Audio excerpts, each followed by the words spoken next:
আসসালামু আলাইকুম প্রিয় বন্ধুগণ, ঈসা মসীহের জীবনের ভিডিও সিরিজে আপনাদের আবারও স্বাগতম। এই আলোচ্য বিষয়ের ঘটনায় ঈসা মসীহের পরিচয় আরও পরিষ্কার হতে যাচ্ছে। ঈসা মসীহ কী ধরনের রাজ্য নিয়ে আসছেন?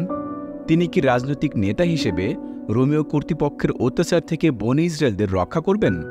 এবং সত্যি ঈসা মসীহ কে? তিনি কি মাত্র একজন নবী? তিনি নিজের সম্পর্কে কী দাবি করেন?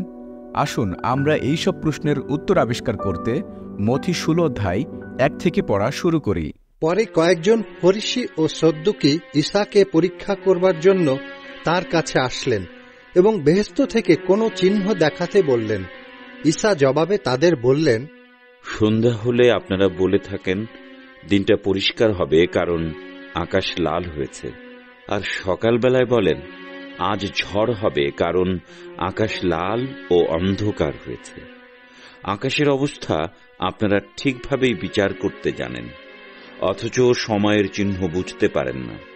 এই কালের দুষ্ট ও বেঈমান লোকেরা চিহ্নের খোঁজ করে, কিন্তু ইউনুস নবীর চিহ্ন ছাড়া আর কোনো চিহ্নই তাদের দেখানো হবে না। এরপরে ঈসা তাদের ছেড়ে চলে গেলেন। এই আয়াতগুলোতে ফরিসি ও সদ্দুকীরা এইমাত্র আবার ঈসা মসীহকে অনেক অলৌকিক কাজ করতে দেখল, তবুও তারা এইসব চিহ্ন প্রত্যাখ্যান করল। তারা ঈসা মসীহকে বিশ্বাস না করে তাদের ইচ্ছা অনুযায়ী অলৌকিক কাজ করাতে চেয়েছিল। তারা চেয়েছিল যেন ঈসা মসীহ তাদের জাগতিক ক্ষমতা স্বীকার করেন এবং তাদের দাবি পূরণ করেন, কিন্তু ঈসা মসীহ তা করেননি। বরং ঈসা মসীহ তাদের নবী ইউনুসের চিহ্ন দিলেন। মথি 12 অধ্যায় আমরা দেখলাম যে এই চিহ্ন দ্বারা ঈসা মসীহ তার নিজের মৃত্যু, কবর ও তৃতীয় দিনে তার পুনরুত্থান সম্পর্কে পূর্বাভাস দিয়েছিলেন। পরে কি হবে তা আমরা মথি 27 থেকে 28 অধ্যায়ে জানব। আসুন আমরা সামনের দিকে এগিয়ে যাই। এখন 5 থেকে 12 আয়াত পর্যন্ত পড়ি। সাগরের অন্য পারে যাবার সময় সাহাবীরা রুটি নিতে ভুলে গেলেন। ঈসা তাদের বললেন, তোমরা সতর্ক থাকো, ফরিসি ও সদ্দুকীদের খামি থেকে সাবধান হও। এতে সাহাবীরা নিজেদের মধ্যে বলাবলি করতে লাগলেন, আমরা রুটি আনিনি বলে উনি এই কথা বলছেন। এই কথা বুঝতে পেরে ঈসা বললেন, অল্প বিশ্বাসীরা, তোমরা নিজেদের মধ্যে কেন বলাবলি করছো যে তোমাদের রুটি নেই? তোমরা কি এখনো বোঝো না বা মনেও কি পড়ে না সেই 5000 লোকের জন্য 5খানা রুটির কথা? আর তারপরে কত টুকরি তোমরা তুলে নিয়েছিলে? কিংবা সেই 4000 লোকের জন্য 7খানা রুটির কথা, আর কত টুকরি তোমরা তুলে নিয়েছিলে? আমি যে তোমাদের কাছে রুটির কথা বলিনি তা তোমরা কেন বোঝো না? ফরিসি ও সদ্দুকীদের খামি থেকে তোমরা সাবধান হও। তখন সাহাবীরা বুঝতে পারলেন যে তিনি রুটির খামি থেকে তাদের সাবধান হতে বলেননি, কিন্তু ফরিসি ও সদ্দুকীদের শিক্ষা থেকে সাবধান হতে বলেছেন। এই আয়াতগুলোতে ঈসা মসীহ তার সাহাবীদের ফরিসি এবং সদ্দুকীদের শিক্ষা সম্পর্কে সতর্ক করেছেন। যদিও ফরিসিরা পুনরুত্থানে বিশ্বাস করত এবং সদ্দুকীরা বিশ্বাস করত না। তারা উভয় ছিল ইহুদি ধর্মীয় নেতা। ময়দার মধ্যে সামান্য খামি যেমন ফুলে উঠতে সাহায্য করে, তেমনি তাদের বানানো শিক্ষা বিষাক্ত খামির মতো এবং তা দ্রুত ছড়িয়ে পড়ে। যেহেতু বনী ইসরায়েলরা আল্লাহর কালাম পরিবর্তন করেননি, কিন্তু তারা প্রথমে তাদের নিজেদের বানানো ঐতিহ্য ও নিয়মকে প্রাধান্য দেয়। তাদের নিয়ম কানুন যেখানে লেখা আছে সেটাকে বলে তালমুদ। তালমুদ পুরনো আলেমদের বানানো মৌখিক শিক্ষা থেকে লেখা হয়েছে এবং এটি তাদের দৈনন্দিন জীবনের ভিত্তি ও রুটিন। এটি দিয়ে তারা তাদের সমস্ত সিদ্ধান্ত নেয়। এই কারণে তারা ঈসা মসীহ বা ঈসা কালেমাতুল্লাহকে প্রত্যাখ্যান করেছেন। অনেকে বলে যে নতুন সংস্করণ আসার পরে পুরাতনকে বাতিল করা যায়, কিন্তু নতুন কিতাব পুরাতনের উপরে ভিত্তি করেই লেখা হয়।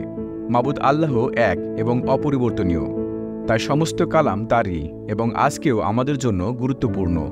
এটি কখনো পরিবর্তন হবে না, তাই এই কালামের কিছুই বাদ দিতে পারি না। আমাদের সব কিতাবই পড়তে হবে। এজন্য আমরা তৌরাত শরীফ, জবুর শরীফ, নবীদের কিতাব ও ইনজিল শরীফ পড়ি।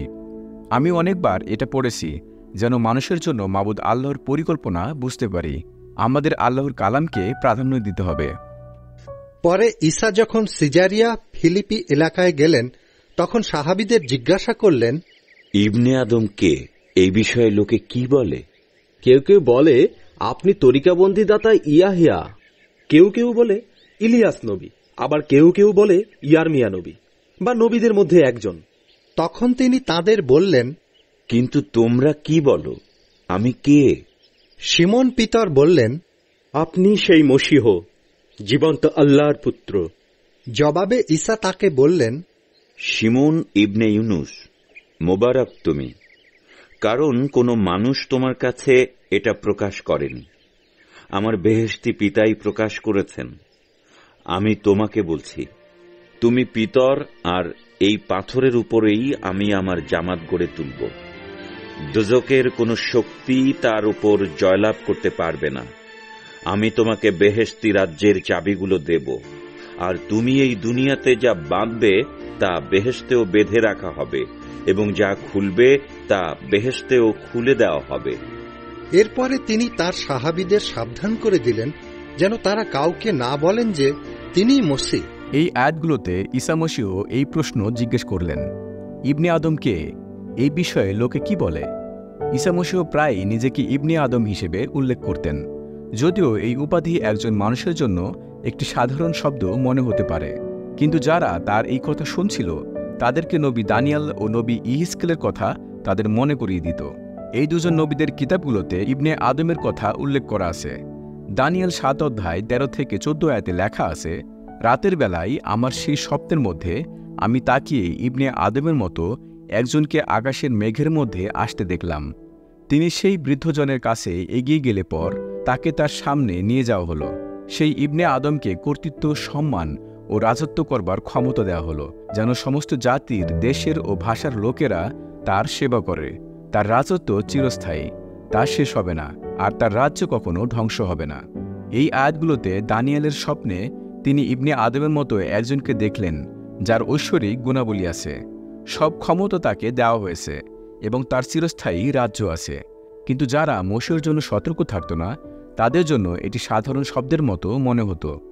ঈসা মসীহ সম্পর্কে জনতার মতামত কি? জবাবে ঈসা মসীহের সাহাবীরা বললেন, কেউ কেউ বলে আপনি তরিকাবন্দীদাতা ইয়াহিয়া, কেউ কেউ বলে ইলিয়াস নবী, আবার কেউ কেউ বলে ইয়ারমিয়া নবী বা নবীদের মধ্যে একজন। কিন্তু তারপর ঈসা মসীহ তাদের একান্তই ব্যক্তিগত প্রশ্ন জিজ্ঞাসা করলেন, কিন্তু তোমরা কি বলো, আমি কে?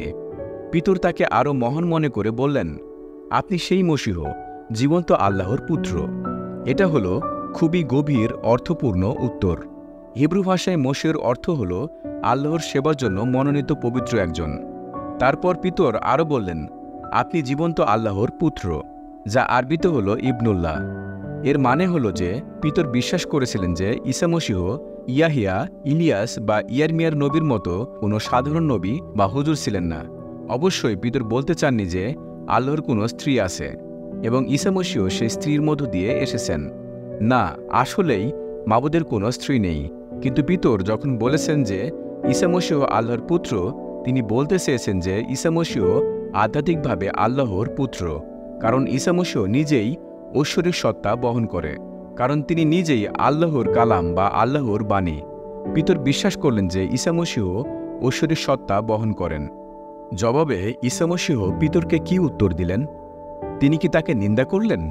একেবারে না, বরং ঈসা মসীহ নিশ্চিত করে বললেন, আমার বেহেশতি পিতাই তা প্রকাশ করেছেন, এটা কোনো মানুষের কাছ থেকে আসেনি। ঈসা মসীহ আল্লাহকে তার পিতা বলে ডেকেছেন। এটা মানে ঈসা মসীহ নিজেও বলতে চেয়েছেন যে তিনি আল্লাহর রূহানিক পুত্র। তারপর ঈসা মসীহ আরও বললেন, এই পাথরের উপরেই আমি আমার জামাত গড়ে তুলব। পিতরের ঘোষণা অনুযায়ী আপনি সেই মসীহ, জীবন্ত আল্লাহর পুত্র, আর তা হল মাবুদ আল্লাহর সম্পর্কে সবচেয়ে গুরুত্বপূর্ণ স্তম্ভ। এটি হল ঈসাই জামাতের ভিত্তি। তার জামাত হল আল্লাহ ভক্ত লোক বা তার অনুসারীদের নিয়ে।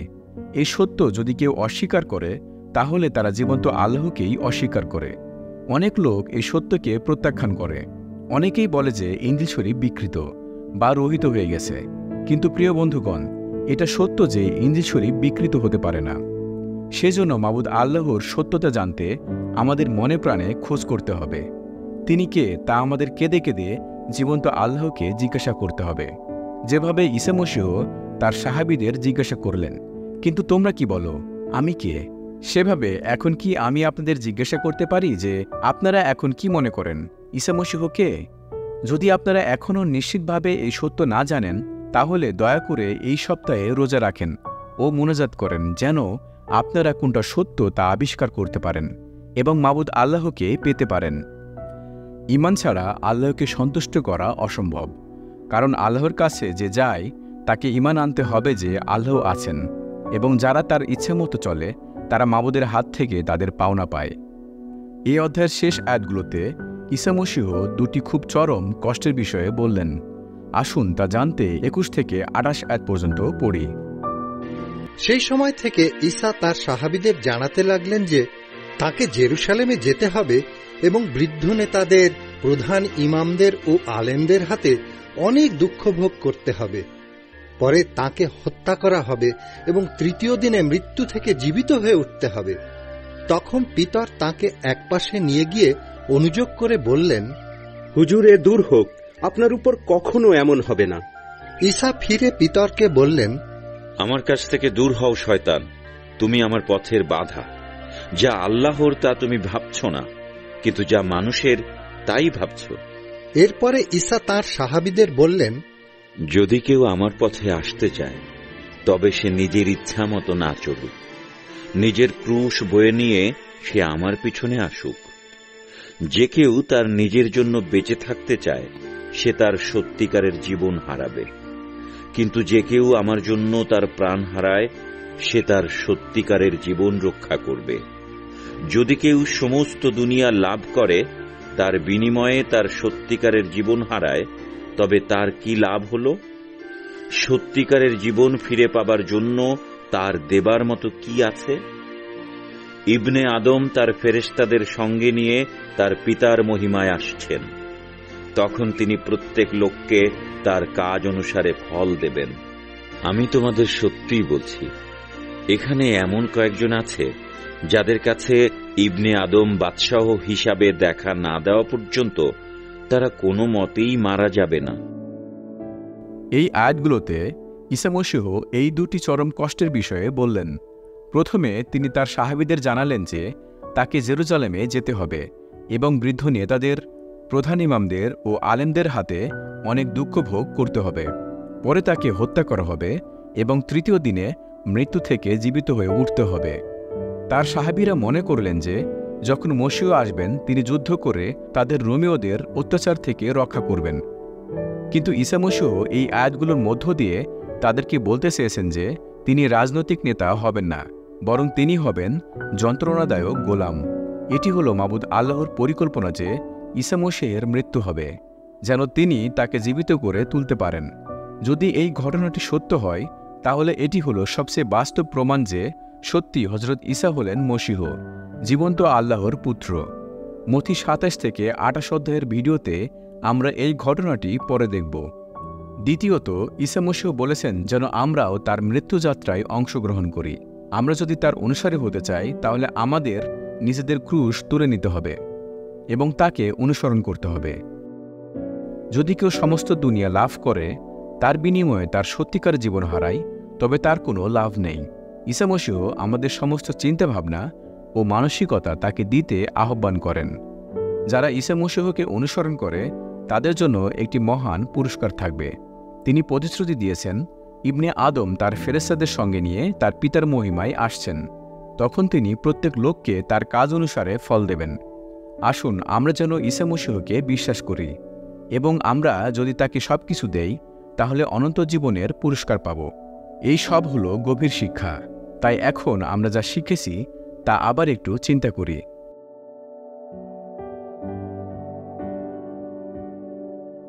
এখন আমরা বেশ কিছু গুরুত্বপূর্ণ প্রশ্ন নিয়ে নিজেদের মধ্যে আলোচনা করতে পারি। আমরা ছোট ছোট গ্রুপে গিয়ে পুনরায় 16 অধ্যায় পড়ার পরে একজন একজন করে এই প্রশ্নের উত্তর দেই। এই অধ্যায় মাবুদ আল্লাহ, ঈসা মসীহ ও তার পরিকল্পনা সম্পর্কে কি বলে? এই অধ্যায় মানবতার সম্পর্কে কি বলে? এই সপ্তাহে এই অধ্যায় থেকে আমরা কিভাবে পালন করতে পারি? আমরা যা শিখলাম তা কাদের সঙ্গে শেয়ার করতে পারি? ভিডিওটি একটু থামান এবং গ্রুপে এই 4টি প্রশ্নের উত্তর দিন।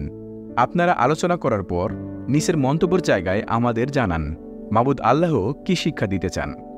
আমরা আপনাদের কাছ থেকে শুনতে চাই যেন আমরাও উৎসাহ পেতে পারি। আসুন এখন মোনাজাত করি। হে মাবুদ আল্লাহ, এইসব শিক্ষা দেখে আমরা সম্পূর্ণ অভিভূত। এটা কি সত্যিই সত্য হতে পারে? এইসব শিক্ষা বোঝা খুবই কঠিন, তবুও আমাদের রূহ আমাদের মধ্যে নিশ্চিত করে যে এটাই সত্য।